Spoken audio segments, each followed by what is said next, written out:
Šiandien pamokoje pakalbėkime apie metus. Jie yra patys seniausi. Tiek žinau, bet noriu sužinoti ir daug daugiau. Taigi, kas yra padavimai, o kas yra metai?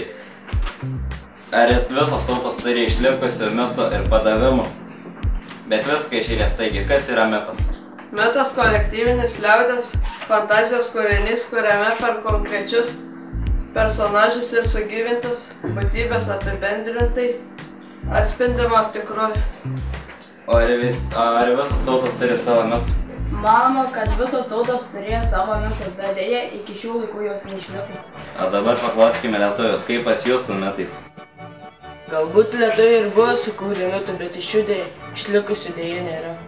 Vieni seniausia lietuvių liaudies kūrinių yra padavimai. Dabar papasakosime visiems apie padavimus. Kas yra padavimas? Padavimai tai kūriniai vaizduojantis tam tikrų geografinių arba istorinių objektų atsiradimą, jų pavadinimą, kilmę ir panašiai. Norėtųsi daugiau sužinoti apie Lietuvos padavimus?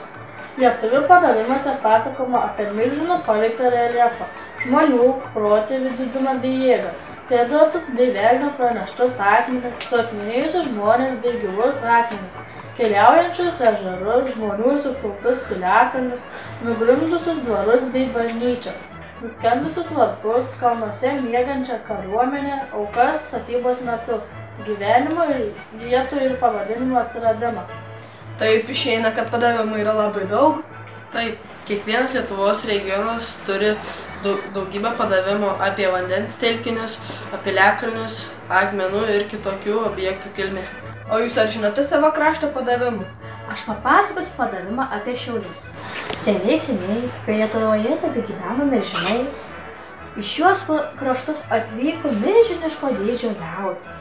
Sustojo prie Telkšos ežero, atsigėrė tyro vandens ir nutarė pailsėti. Atsigulė žaliame miško patale ir užmiego.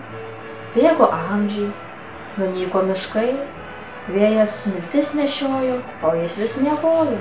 Užpustė užnešė jautį žemę ir apaugo žolėmis. Pamažu kalnu virto, ant kurio ąžuolynas sužaliavo. Amžiams bėgant atėjo metas garsų miestą statyti. Iškirto medžius, į visas pusės gatves išvedžiojo, išaugo miestas, o jautis kalne tebemiega.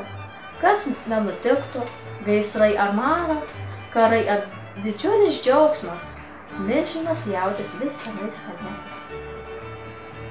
O aš papasakosiu kilmės miesto vardą Kelmė.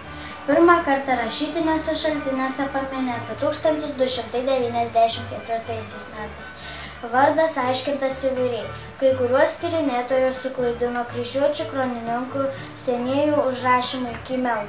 Kai kurie manė, kad tai tas pat lietuvių žodis Kemelis, tačiau pirminė vardo Kelmė reikšmė matyt buvo kelmuota. Kelmuota vieta Kelmynė. Pagal pirminę reikšmę vietovardis Kelmė būtų panašus į kelmynę, kelmynas, kelmytė. Kelmuota vieta, vieta, kur daug kelmų ir panašiai. Aš žinau, kad Kelmės kraštas turtingas piliakalnių. Taip, Kelmės krašte priskaičiuojama 21 piliakalnių. Vienas yra mūsų seniūnijoje. Tai šalia Burbaičių kaimo dešinėjame Kražantės krante esantis piliakalnis Piliuku vadinamas. Jis 24 metrų aukščio, 120 metrų ilgio ir 80 metrų pločio.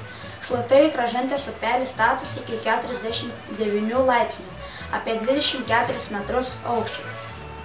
Piliakalnio viršuje yra beveik apskrita 18 metrų skersmens aikštelė. Ją iš rytų ir pietų juosia pylimas, kurio aukštis nuo aikštelės 9,5 metrų, iš išorės 10 metrų.